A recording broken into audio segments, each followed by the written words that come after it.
नमस्कार दर्शक बंधु मोर चैनल रेसिपी विथ टिकिन को आपण मानक स्वागत। आज मु आपण मानक बुट सोला करी देखिबी। एथिपाई मु कला बुट नेछि। एथि गोटे कप कला बुट नेछि। याको हमें पानी रे भिजै रखिबा। प्राय 7 ରୁ 8 घंटा भिजैले या भल भाबरे फुली जिवो। मु एथि याको पूरा राती ओवरनाइट याको भिजै रखिछि।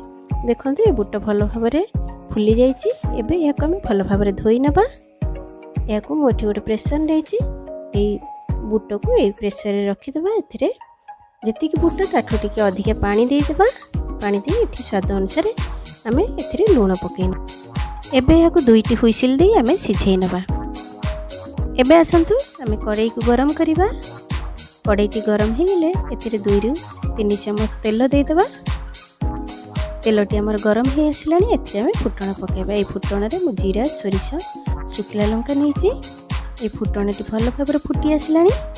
फुटणटी फुटी आसिले आम ए बिरी डाली पकेबा। बिरी डाली पकेले फुटणटी भल बास्ना होता है। आमर एबे बिरी डाली भल भाव फुटी आसला। एठी मु गोटे बड़ पियाज को लंबा लंबा काटी रखी। ये पियाज को पके आम भाजी नबा। ये पियाजटी अल्प टिके भाजी हो आसिले आम ए किछि भृषंग पत्र पकेबा। देखंतु पियाज को बेसी भाजबानी।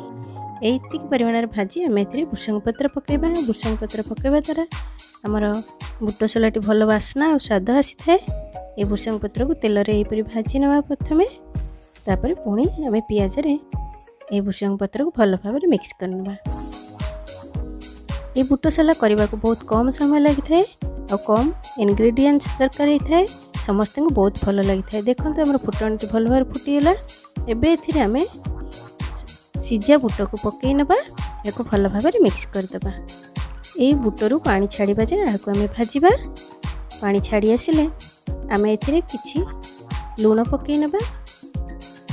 लुण आम बुट सिझेला बेले देइथिले हेले जेहेतु पानी रो छाणी देइछे लुण टी कमी जाइथिबो। तेणु मुझे अल्प टिके लुण पकई आउ थे भल भाव भाजी नउछि। एबे एथिरे आम कोरा नड़िया पकई 1 ରୁ 2 मिनिट भाजवा। एबे हमर बुट सोला प्रस्तुत। याको आम प्लेट रे काढी नबा। ये बुट सोला करने को बहुत सहज होता है। आप घर निश्चय ट्राए करंतु। केमती लगिला मतामत कमेंट बॉक्स रे लिखि जणांतु।